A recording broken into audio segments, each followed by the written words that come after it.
Hello dear students, आज मैं आपको संधि के बारे में बताऊंगा। कक्षा 10वीं में संस्कृत में 5 या 6 नंबर की संधि जरूर आती है, तो आप बहुत अच्छे से समझना। पूरी संधि समझ में आ जाएंगी कि किस प्रकार से विच्छेद किया जाता है और किस प्रकार से संधि को पहचाना जाता है। आंख से देखकर ही आप पहचान जाएंगे कि ये कौन सी संधि है। बस वीडियो को अच्छे से देखना। देखिए, सबसे पहले तो संधि किसे कहते हैं? दो वर्णों के मेल से जो विकार उत्पन्न होता है उसे हम क्या कहते हैं? संधि कहते हैं। ठीक है, जब दो वर्णों को मिलाया जाता है आपस में तो वहां पर संधि बन जाती है। देखिए, संधि के भेद। संधि कितने प्रकार की होती है? 3 प्रकार की। स्वर संधि, व्यंजन संधि और विसर्ग संधि। तो हम आज पढ़ेंगे स्वर संधि के बारे में, क्योंकि सबसे ज्यादा पेपर में स्वर संधि ही आती है। ठीक है, तो हमें पता है स्वर यानी आ से लेके आहा तक जो भी होते हैं वो सब स्वर कहलाते हैं। तो आज हम स्वरों से मेल करके स्वर संधि के बारे में पढ़ेंगे। ठीक है, देखिए, इनमें से यदि कोई भी आता है, इनमें से किसी का भी मेल होता है, किसी भी वर्ण का मेल होता है आपस में, तो वहां पर हमेशा स्वर संधि ही रहती है। ठीक है, चाहे किसी भी रूप में हो, लेकिन उसी वर्ण का स्वर से ही मेल होना चाहिए इन वर्णों का। देखिए, स्वर संधि होती है 5 प्रकार की। दीर्घ स्वर संधि, गुण स्वर संधि, वृद्धि स्वर संधि, यण स्वर संधि और अयादि स्वर संधि। पहले देखिए दीर्घ स्वर संधि। कभी भी यदि किसी वर्ण का जहां से विच्छेद होता है वहां पर या तो बड़ा आ होना चाहिए, यानी बड़ा आ की मात्रा उसमें लगी हो वर्ण में, बड़ी ई की मात्रा लगी हो, या फिर री लिखा हो। री मतलब रा भी होता है, ता में भी लग जाती है बड़ी ई की मात्रा, तो री बन जाती है। गुण स्वर संधि, यदि ए की मात्रा लगी हो, ओ की मात्रा हो या अर आता हो वहां पर कहने पर। वृद्धि स्वर संधि, अय हो, आओ हो, इन दोनों में से किसी की भी मात्रा हो। यण स्वर संधि, या व रा, यदि या व रा बीच में होता है जहां पर विच्छेद किया जाता है तो वहां यण स्वर संधि होती है। अयादि स्वर संधि, यदि विच्छेद वाले स्थान पर अय, आय, आओ, आओ, यदि ये उच्चारित होते हैं वहां पर तो कौन सी संधि हो जाती है? हमारी अयादि संधि हो जाती है। ठीक है, देखिए हम स्टार्ट करते हैं। सबसे पहले मैं बताऊंगा आपको दीर्घ स्वर संधि के बारे में। तो दीर्घ स्वर संधि के बारे में पहले ही बता चुका हूं कि आ, ई, उ या फिर री, इनमें से यदि कुछ आता है तो वहां पर कौन सी संधि बन जाती है? सॉरी, यहां पर मैं लिखना भूल गया था, उ। देखिए, ये मैंने बता दिया कि किससे किसका मेल हो कि दीर्घ स्वर संधि बन जाए।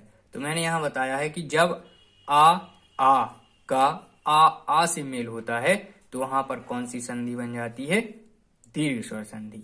यानी या तो इसका मेल इन दोनों में से किसी से हो, या इसका मेल इन दोनों में से किसी से हो, या फिर ई का मेल इन दोनों में से किसी एक से हो जाए, या फिर यहां पर ई का मेल इन दोनों में से किसी एक से हो जाए तो यहां बड़ी ई की मात्रा आ जाती है। यस, इसी प्रकार यहां पर दिया गया है तो बड़ा ऊ बनता है। इसी प्रकार री का री से मेल होता है तो बड़ी री बनती है। मैंने यहां पर कुछ एग्जाम्पल लिए हैं, आप एग्जाम्पल की सहायता से बड़े ही आराम से अच्छी तरीके से समझ जाएंगे। देखिए, यहां पर मैंने पहला लिया है, यहां लिया है मैंने मूल्यांकन। ठीक है, तो देखिए यहां पर हम विच्छेद करेंगे मूल्यांकन का। तो मूल्यांकन के लिए यहां देखिए बड़ा, जहां पर हम विच्छेद कर रहे हैं यहां से करेंगे, क्योंकि दो ऐसे शब्द होने चाहिए जिनके कुछ अर्थ निकले। तो मूल्य प्लस अंकन होगा। अब देखिए यहां से विच्छेद कर रहे हैं मूल्य, फिर यहां से अंकन ले रहे हैं, तो यहां हो जाएगा बड़ा आ की मात्रा या में लगी है। अब हमें पता चल गया कि बड़ा आ की मात्रा लगी है तो कौन सी संधि हो जाएगी? दीर्घ स्वर संधि हो जाएगी। सिंपल है। अब इसका विच्छेद किस प्रकार किया जाए? तो विच्छेद करना भी बड़ा सरल है। अब हमें पता होना चाहिए कि जब हम बड़ा आ का विच्छेद करते हैं तो इसको किस भाग में बांटते हैं। देखिए यहां पर आ आ आ आ, ऐसा विच्छेद करते हैं तो बड़ा आ आता है। अब देखिए यहाँ पर मूल्य प्लस अंकन, मूल्य यानी या में कै की मात्रा है छोटा आ की, तो यहाँ मैं बता देता हूं छोटा आ की प्लस, अब आ में कै की मात्रा है यहाँ पर, क्योंकि हम जब संधि को विच्छेद करते हैं तो वहां पर हमें पहले शब्द का लास्ट वर्ण और अंतिम शब्द का प्रथम वर्ण लेना पड़ता है, उन दोनों का मेल कराना पड़ता है। तो यहाँ भी देखिए क्या है आ। अब हमें पता है कि जब आ का आ से मेल होता है तो क्या बन जाता है, बड़ा आ बन जाता है, यानी यहाँ पर बड़ा आ की मात्रा हो गई। समझ में आया? चलिए आगे देखिए, आगे बताता हूं। इसी प्रकार दूसरा उदाहरण मैंने लिया है, यहाँ पर लिखा है परीक्षा। अब देखिए यहां से हम विच्छेद करेंगे पर यानी परि प्लस इच्छा, परि प्लस इच्छा तो हो जाएगा परीक्षा। यहाँ देखिए बड़ी ई की मात्रा लगी है रा में, तो हमें पता है कौन सी संधि हो जाएगी, ये दीर्घ स्वर संधि। मैंने कहा था ना, आंखों से देखकर ही हम बता देंगे ये कौन सी संधि है, बस वीडियो को अच्छे से समझते जाइए। देखिए अब हमें पता है बड़ी ई का जब विच्छेद करते हैं तो क्या क्या आता है। बड़ी ई का विच्छेद करते हैं तो या तो छोटी ई का इन दोनों से या बड़ी ई का इन दोनों से। अब हमने विच्छेद किया है परि प्लस इच्छा, यानी परि देखिए राम है छोटी ई की मात्रा प्लस और यहां बड़ी ई लिखी ही हुई है तो बड़ी ई, जब छोटी ई का बड़ी ई से होगा तो बड़ी ई की ही मात्रा आ जाएगी। देखिए तीसरा वाला उदाहरण मैंने लिया है यहाँ पर साधुपदेश। अब देखिए ये भी हमें पता है, यहां से विच्छेद करेंगे इसको कि साधु प्लस उपदेश यही होगा।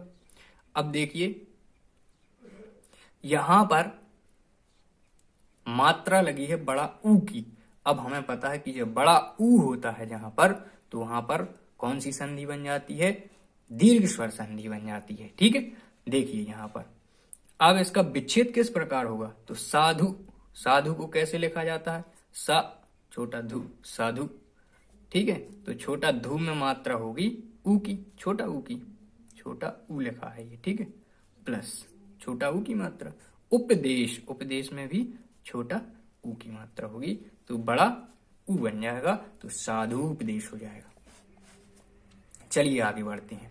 देखिए यहां लिखा है मात्र प्लस ऋण, यानी हमारा पूरा शब्द बना है मात्रण।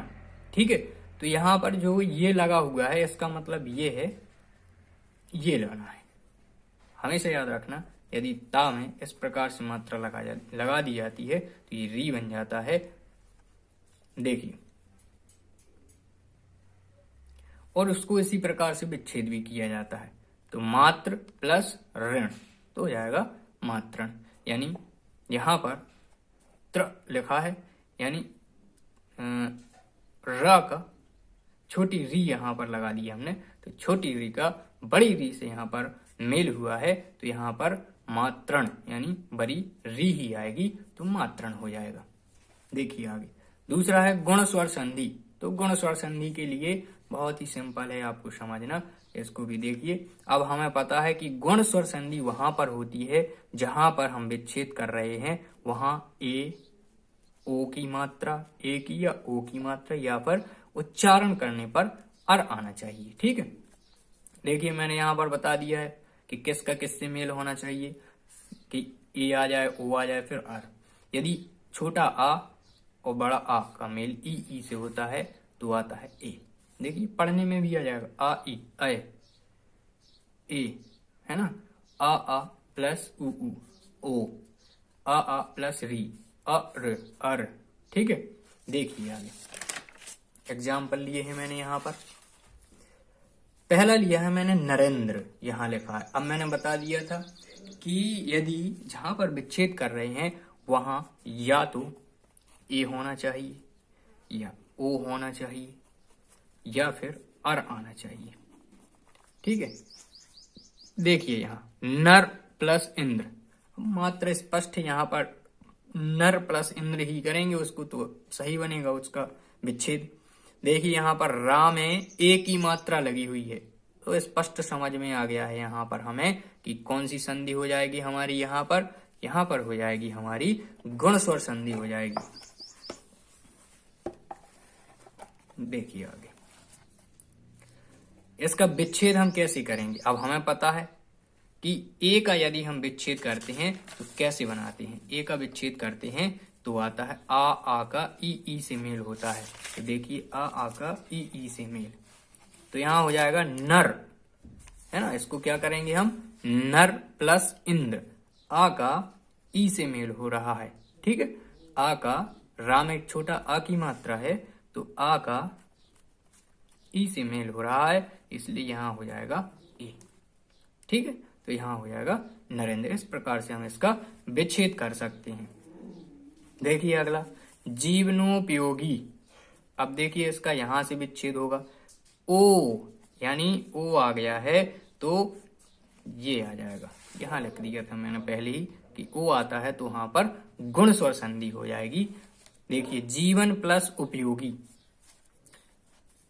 इसको हम ऐसे ही विच्छेद करेंगे, जीवन प्लस उपयोगी।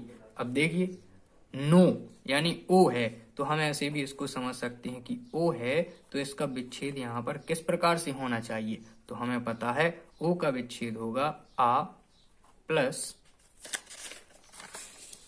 ये लिया था ऊ मैंने, देखिए आ प्लस ऊ, तो आ प्लस यहाँ हो जाएगा ऊ, तो हो जाएगा ओ, ठीक है। ये समझ में आ गया होगा। तो अब देखिए बिल्कुल सिंपल हो गया, यानी ना में होना चाहिए छोटा आ की मात्रा और यहाँ पर छोटा ऊ होना चाहिए, तो जीवन प्लस उपयोगी हो गया ना विच्छेद।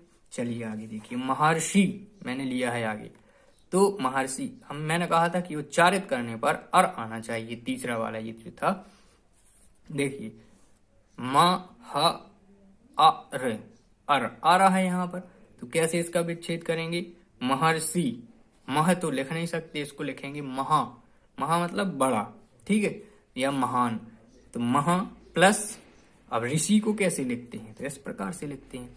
अब देखिए यहाँ पर बड़ा हा प्लस री, यानी बड़ा आ का मेल किससे हो रहा है, री से हो रहा है, तो यहाँ पर बन जाएगा अर। देखिए बड़ा आ का मेल री से हो रहा है तो अर बन जाएगा, यहाँ पर हो जाएगी हमारी गुण स्वर संधि हो जाएगी, ठीक है। आगे देखिए वृद्धि स्वर संधि मैंने ली है, तो वृद्धि स्वर संधि के लिए मात्रा आनी चाहिए अय और औ, इन दोनों में से किसी एक की मात्रा यदि शब्द में आती है तो वहां पर हो जाएगी वृद्धि स्वर संधि। देखिए ये दोनों बनते कैसे हैं, ये बनते हैं यदि आ का मेल ए अय से हो जाए तो अय बन जाता है, ठीक है। इसी प्रकार यदि आ का मेल ओ औ से हो जाए तो औ बन जाता है, ठीक है। देखिए मैंने उदाहरण लिया है, पहला यहाँ लिया है मैंने तथैव। अब पता है हमें कि अय और औ आता है जहां पर, यानी अय और औ आता है जहां पर, तो वहां पर हो जाती है वृद्धि संधि। देखिए यहाँ पर डबल मात्राएं चढ़ी हुई हैं, मतलब यहाँ पर क्या है, अय है और अय है, तो हमें पता है वृद्धि संधि है, ठीक है। अब इसका विच्छेद कैसे किया जाए, तो इसका विच्छेद करने के लिए हमें पता है कि अय का विच्छेद कैसे किया जाता है, आ का ए से मेल होता है तो इसका विच्छेद हो जाता है। तो तथ तो लिख नहीं सकते इसको, इसलिए इसको लिखेंगे हम तथा प्लस एव, ठीक है। तो बड़ा आ का मेल यहाँ पर ए से हो रहा, बड़ा आ का मेल यहाँ पर ए से हो रहा, तो यहाँ बन जाएगा अय। इस प्रकार से ये वृद्धि स्वर संधि हो जाएगी, ठीक है। अगला देखिए यहाँ लिखा है कंठोष्ठ। अब देखिए यहाँ पर क्या आ रहा है, औ, और हमें पता है जहां औ होता है यानी औ की मात्रा होती है तो वहां पर बन जाती है वृद्धि स्वर संधि। उसका नाम ही है वृद्धि, वृद्धि मतलब बड़ी, तो या तो अय हो या औ हो, ठीक है, जो बढ़ रही हो, ठीक है। पीछे नहीं आना है, आगे जाना है, तो अय औ यही आते हैं आगे। देखिए आगे कंठोष्ठ। अब हमें पता है कि औ का जो विच्छेद होता है वो किस प्रकार से किया जाता है, तो औ का जो विच्छेद है वो इस प्रकार से किया जाता है, आ ओ से मिलता है तो औ बन जाता है। देखिए इसको कैसे, कंठ, कंठा तो नहीं कह सकते, इसको कहेंगे कंठ प्लस ओष्ठ, यानी आ का मेल ओ से हुआ, आ का मेल ओ से हुआ तो बन गया औ। इस प्रकार से कंठोष्ठ, और ये वृद्धि स्वर संधि हो जाएगी हमारी। आगे देखिए, ये है यण स्वर संधि। अब यण स्वर संधि बिल्कुल सिंपल है, एक ट्रिक भी है इसकी। यदि किसी भी शब्द का यदि हम विच्छेद करते हैं, उसमें जहां से हम विच्छेद करते हैं उसके पहले या तो आधा अक्षर होना चाहिए, लेकिन हाँ, उस आधे अक्षर के बाद या तो या होना चाहिए या वा होना चाहिए, तो वहां पर यण स्वर संधि बन जाती है। देखिए मैं समझाता हूं। या वा रा यदि ये आते हैं विच्छेद करने पर, तो वहां पर बन जाती है यण स्वर संधि। मेल कैसे होता है इनका? ई का मेल होता है भिन्न स्वर से, यानी ई के अलावा कोई और स्वर आ जाए, या तो आ, उ, ए, इनमें से कुछ भी आता है, तो वहां पर बन जाती है हमारी कौन सी संधि? यण स्वर संधि। इसी प्रकार उ के बाद यदि भिन्न स्वर आता है, जैसे ई के बाद आ गया तो बन गया या, उ के बाद आ गया तो बन गया वा। इसी प्रकार री के बाद यदि भिन्न स्वर आया कुछ भी, तो वहां पर रे बनता है। देखिए यहां पर मैंने एग्जाम्पल लिए हैं कुछ। पहला है प्रत्येक। अब देखिए ट्रिक भी है इसकी। यदि या वा के बाद आधा अक्षर आता तो वहां यण स्वर संधि बन जाती। देखिए या लिखा है, यहाँ या के बाद आधा ता आ गया, इसका मतलब ये कौन सी संधि है? यण स्वर संधि है। ठीक है, ये सिंपल ट्रिक है समझने की, हमें आराम से हम पहचान जाएंगे और लिख देंगे कि ये कौन सी संधि है, यण स्वर संधि है। दूसरा एग्जाम्पल लिया था मैंने, देखिए वा के पहले भी आधा अक्षर है, इसलिए कौन सी संधि हो जाएगी? यण स्वर संधि हो जाएगी। ठीक है, और इसका विच्छेद करेंगे तो विच्छेद हम इस प्रकार से कर सकते हैं। देखिए अब यहाँ पर या बन रहा है ना, क्योंकि या के पहले ही है या बन रहा, तो हमें पता है कि या कब आता है? जब ई का मेल भिन्न स्वर से होता है। तो इसको हम क्या लिखेंगे? प्रति लिखेंगे। ठीक है, क्योंकि ई आनी चाहिए यहाँ पर, तो प्रति प्लस, अब यक लिखा है, एक लिखा है, तो एक लिखेंगे यहाँ पर। ई का मेल ए से हो गया तो बन गया या। ठीक है, यहाँ देखिए माधवाचार, यहाँ भी वही हो जाएगा माधवाचार। अब इसको ऐसे नहीं लिख सकते कि माधव प्लस आचार, रॉन्ग हो जाएगा, क्योंकि हमें पता है यहाँ क्या आया है, वा के बाद आधा धा आया है। ठीक है, तो वा के पहले आधा धा आया है, तो हमें पता है कि वा कैसे बनता है यण संधि में? वा बनता है यदि ई के बाद, देखिए वा बनता है यदि उ के बाद कोई भिन्न स्वर आता है। मतलब यहाँ क्या आना चाहिए? उ, तो हम यहाँ लिखेंगे मधु, ये लिख दिया। देखिए मधु प्लस, अब लिख देंगे आचार्य, तो उ का मेल किससे हो गया? आ से, तो बन गया वा। देखिए मातृक्षा तो इसको हम कैसे लिखेंगे? मातृक्षा लिखा हुआ है, तो मात्र प्लस इच्छा। देखिए यहाँ पर अर आएगा, री चाहिए ना हमें, रा, तो मात्र रा आ रहा है यहाँ पर। ठीक है, तो यहाँ हो जाएगा मात्र प्लस इच्छा, मातृक्षा। देखिए अब लास्ट है अयादि स्वर संधि। अयादि स्वर संधि ये भी बहुत सिंपल है। यदि जहां पर विच्छेद कर रहे हैं, उच्चारण करने पर अय, आय, आओ, आओ, इन चारों में से कुछ आता है, तो वहां अयादि स्वर संधि होती है। देखिए ये लिखा हुआ है कि यदि ए के बाद भिन्न स्वर आए, मतलब ए के अलावा कुछ और स्वर आ जाए, तो वहां बन जाता है आय। आय के बाद यदि कोई भिन्न स्वर आए तो वहां आय बन जाता है। ओ के बाद यदि कोई भिन्न स्वर आए तो वहां पर औ बनता है, और औ के बाद यदि कोई भिन्न स्वर आए तो वहां पर आओ बन जाता है। ठीक है, देखिए मैंने यहाँ उदाहरण लिए हैं। तो पहला लिया है मैंने शयन। अब देखिए मैंने बताया था यहाँ पर आय आना चाहिए, तो ये लिखा है शयन, आ या, आ गया ना आय। इसका मतलब ये कौन सी संधि हो जाएगी? अयादि स्वर संधि हो जाएगी। बहुत सरल है पहचानना इनको। ये हो जाएगा आय, आय आ गया, हमें पता है कि आय किस में आता है? अयादि संधि में, तो ये अयादि संधि हो जाएगी। अब इसका विच्छेद कैसे करते हैं? अब हमें पता है कि आय कब आता है? आय आता है यदि ए का मेल भिन्न स्वर से हो। मतलब प्रथम में तो ए आना चाहिए, तो ए आना चाहिए। ए कैसे बनाएंगे? शयन लिखा है, तो शा को कर देंगे ए की मात्रा चढ़ाकर से, ये कर दिया से, प्लस अब यहाँ अन कर देंगे, अन, तो से प्लस अन सो जाएगा शयन। ये विच्छेद हो गया और ये पहचान भी लिया। देखिए दूसरी मैंने लिए यहाँ पर नायिका। देखिए इका अलग कर दो तो यहाँ हो जाएगा बड़ा आ और या आय। अब आय का विच्छेद कैसे होता है? तो आय का विच्छेद होता है जब आय का मेल भिन्न स्वर से होता है, यानी अय। तो इसमें आना चाहिए नए, है ना। इसको कैसे कर देंगे? नए प्लस इका, तो हो जाएगा नायिका। देखिए अगला मैंने लिया है पवित्र। अब देखिए पवित्र लिया है तो पा में है आ की मात्रा और वहां वा, तो आओ। अब आओ कैसे बनता है? जब ओ का मेल भिन्न स्वर से होता है तो वहां बन जाता है आओ। तो यहाँ देखिए ओ का मेल भिन्न स्वर से कराएंगे, यानी पा को लिखेंगे पो प्लस यहाँ हो जाएगा इत्र, ई उत्रा इत्र। यहाँ पर हो जाएगी अयादि स्वर संधि। अब देखिए लास्ट ये लिखा है धावक यहाँ पर, ठीक है। तो यहाँ बड़ा आ और वा आ गया तो धाव, यानी आओ। आओ हो गया। आओ का विच्छेद कैसे करते हैं? आओ का विच्छेद करते हैं जब आओ को किसी भिन्न स्वर से मिलाते हैं तो आओ बनता है। तो यहाँ हो जाएगा धाव प्लस अक, धावक। ये हमारी सभी प्रकार की संधि हो गई हैं। ज्यादा से ज्यादा वीडियो को शेयर जरूर करते जाइएगा। सभी मेरे प्यारे बच्चों से ये अनुरोध है और आप अच्छे से समझिए। मैं आगे और भी वीडियो डालता जाऊंगा जो भी इम्पोर्टेंट हैं। तो मैं इंग्लिश की और मैथ के भी क्वेश्चन डाल दूंगा। मैं बार बार यही कहता हूँ। चैनल को सब्सक्राइब करने के लिए कहिएगा अपने मित्रों से भी। धन्यवाद।